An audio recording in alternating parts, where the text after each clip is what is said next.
Atalmış Uyghur Abdunum Rayonluq Siyasi Kengash 25 oktyabr oylik kengash suhbat yig'ini ochgan bo'lib, yig'inda Sharq Turkiston xalqiga qaratgan genosid siyosatining asosli vositasi sifatida ishlatilayotgan atalmış Şinjanni madaniyat orqali oziqlantirishni kuchaytirish degan jumlalar qayta ta'kidlangan.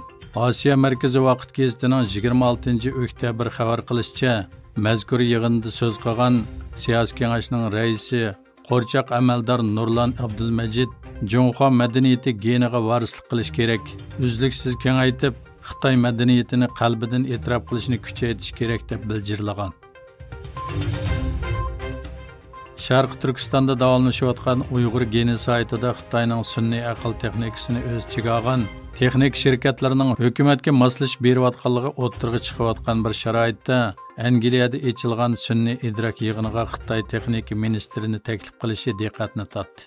Dunyo Uyg'ur qurultayining London ishxonasi mudiri Rahima Mahmud Angliya taratqullarining ziyoratini qabul qilganda Xitoy hukumatining sun'iy idrokni eng chong suiiste'mol qiluvchilardan biri ekanligini ta'kidlagan.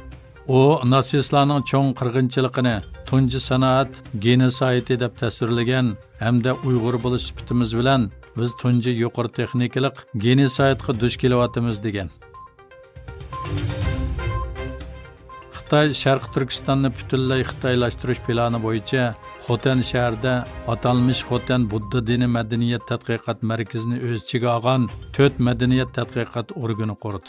Xitoy tashviqot organi Xinhua agentligining xabar qilishicha, Xitoy kommunist hokimiyati Sharq Turkistondagi genosid siyosatining bir parchasi bo'lgan xitoylashtirish siyosati bo'yicha Xotan shahrida Xotan instituti, Ko'ylim madaniyat tadqiqot markazi, Xitoy Qoshtashi madaniyat tadqiqot markazi va Xotan Budda dini madaniyat tadqiqot markazi nomida bir institut va 3 tadqiqot markazi qurgan.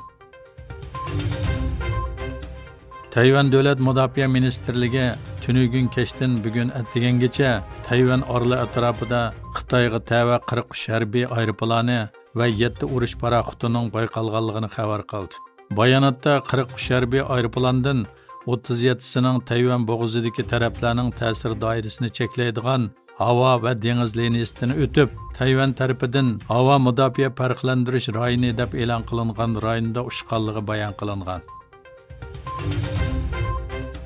İsrailiya armiyasi qamal qilingan G'azza rayonidagi to'qinishda 24 soatda 17 askarning o'lganligini e'lon qildi. Armiya e'lon qilgan sonliq ma'lumotlarga qaraganda 31 oktyabrdan boshlab G'azza rayonidagi quruqlik harakatida yuz bergan to'qinishda o'lgan Isroiliya askarlarining soni 17 ga ko'paygan. Xabar qilinishicha, Arab Birlashma Xalifaligi davlat boshlig'i Shayx Nahyan G'azzalik 1000 falastinlik balaning oilasidagilar bilan birga kutib ularning barliq davolash va kutinish ehtiyojining shundaqla yurtiga qaytib ketkichi bo'lgan chiqimlarining hukumat doktorxonalarida ta'minlanishi haqida buyruq chiqargan. Egilishicha, Al-Nahyan Xalqaro Qizil Kirist komitetining raisi bilan ko'rishganda 1000 falastinlik balani oilasi bilan birlikda kutib olishni planlaganligini aytgan.